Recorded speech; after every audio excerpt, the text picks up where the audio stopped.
Bom, a nossa convidada de hoje é a Giovana Malhoca, que é coordenadora de empregabilidade do Instituto Proa. Giovana, muito obrigada por estar conosco aqui no JC1. Eu que Bom, agradeço. Giovana, a gente percebe com os relatos que os jovens são os mais atingidos por essa crise de emprego e por toda a transformação que a gente vem acompanhando nessa área. Qual é o cenário, você que acompanha tão de perto, qual é o cenário de dificuldades reais para esse jovem que sai do ensino médio, por exemplo, e tenta a primeira vaga? Bom, são muitas as dificuldades, né? Porque o jovem, ele sai do ensino médio muitas vezes sem nem saber o que ele quer fazer da vida dele. Então, procurar um trabalho é ainda mais difícil, porque primeiro ele precisa saber onde procurar, o que procurar, né? Depois, porque ele não sabe como se portar numa entrevista, ele não sabe como buscar um primeiro trabalho, né? Então, são muitas as dificuldades que o jovem enfrenta. Qual é a melhor forma dele se preparar para esse momento e também, concretamente, aquela ideia eu distribuí quando era novo, Sim. no século passado, currículo em papel. Funciona ainda? Olha, mais difícil hoje em dia, né? Muitos pais dos jovens lá do Instituto, né, recomendam, bate de porta em porta, entrega o seu currículo. Mas o que a gente observa é que as empresas elas estão trabalhando mais online, mais virtualmente. Inclusive tem seus próprios sites de emprego.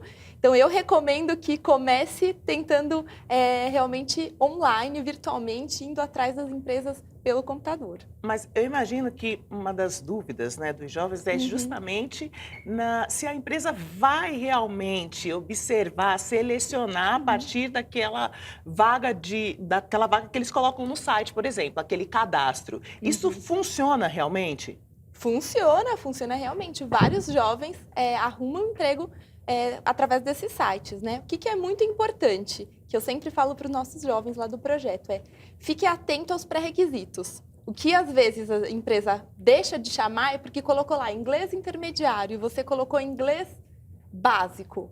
Você está fora do pré-requisito e por isso que você muitas vezes não vai ser chamado, né? Tem que observar. Mas aí não vale mentir. Não vale mentir, porque o ponto de mentir é que em algum momento você pode ser avaliado por isso. E daí pode ser no pior momento, que é quando você já está dentro da empresa, né? Que daí complica toda a história. Um dos complicadores também é a falta de experiência para esse primeiro emprego. Nessa hora, muitos ficam desmotivados, inclusive. Como eu não sei fazer nada, eu não vou conseguir chegar lá. Como é que assim, a gente consegue, né, furar esse bloqueio? Muitos dos jovens, eles acreditam que experiência é você ter a carteira assinada, ter comprovadamente lá na sua carteira que você trabalhou, mas o mercado de trabalho entende que experiência para o jovem pode ser até uma experiência de trabalho informal, ele ajudou os tios na vendinha, ou até mesmo ele fez um trabalho voluntário, ou participou de projetos dentro da própria escola no ensino médio, grêmio. Todas essas experiências são válidas e o mercado de trabalho considera. E hoje é comum o jovem mudar, tendo oportunidades né, de vagas, mudar várias vezes de emprego, até se sentir realmente mais formado, com mais seguro né, de seguir, fazer um planejamento de carreira. Mas como pensar um planejamento de carreira com tanta dificuldade para se conseguir a primeira vaga? É um desafio, realmente. O jovem, eu acho que ele precisa experimentar. Por isso que ele acaba mudando muito de trabalho. Ele quer conhecer as áreas e começar de algum lugar. Mas eu sempre dou a dica que começa, experimenta, vê na empresa que você entrou quais são as oportunidades, mesmo dentro daquela empresa, né? Que aí você consegue... E essas várias passagens hoje é vista com bons olhos, então, porque antigamente ter muitas passagens, muitos registros em carteira em pouco tempo era prejudicial. Eu acho que depende de como foi a passagem. Se foi meses em cada empresa, pode ser mal interpretado ainda nos dias de hoje. Mas se você ficou, sei lá, 2 anos, 1 ano e meio, mas tem uma boa justificativa para sair da empresa, acho que é mais tolerável hoje em dia. Giovana, a gente preparou com a tua ajuda aqui um checklist para o pessoal em casa. Vamos olhar direitinho para a gente realmente deixar bem claro aí. Então, olha lá, currículo, o que não pode faltar? Bom, a gente observa que, assim, ter as informações corretas. Eu já peguei currículo com o telefone errado. Como que a pessoa vai te ligar se o seu telefone ou o seu e-mail estão errados, né? Não dá. Gramática, muitos erros de português no currículo é um problema. Conta pontos.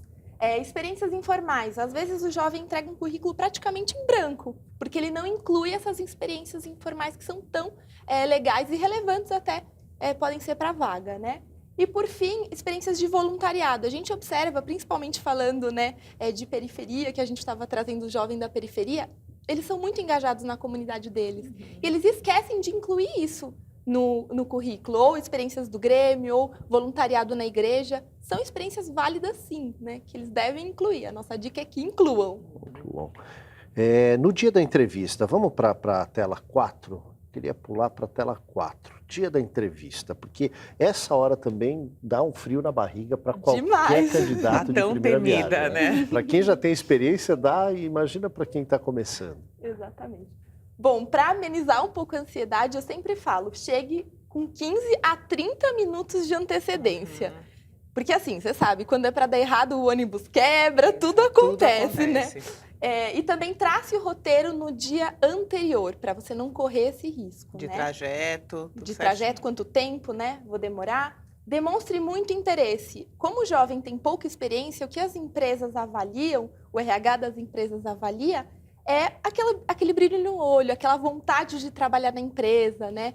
É muito importante também pesquisar a cultura e os valores da empresa. Se eu não sei nada sobre aquela empresa, como que eu vou demonstrar que eu tenho interesse em estar naquela empresa ou concorrer, ser o candidato ou candidata escolhida para aquela empresa, né? Muito importante também.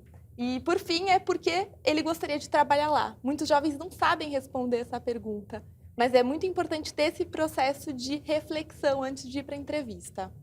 E toda a possibilidade de formação, às vezes o jovem ainda não entrou numa faculdade, ainda não sabe ao certo qual é o curso que ele vai fazer, mas toda a possibilidade de cursos, línguas, por exemplo, é muito importante, né? Exatamente, é muito importante informática, línguas, né? Até cursos mais fora do tradicionais, talvez teatro, é importante para te ajudar a se sair melhor na entrevista. Talvez não durante o seu trabalho, mas antes. Mas na performance ali. Para conquistar o trabalho, né?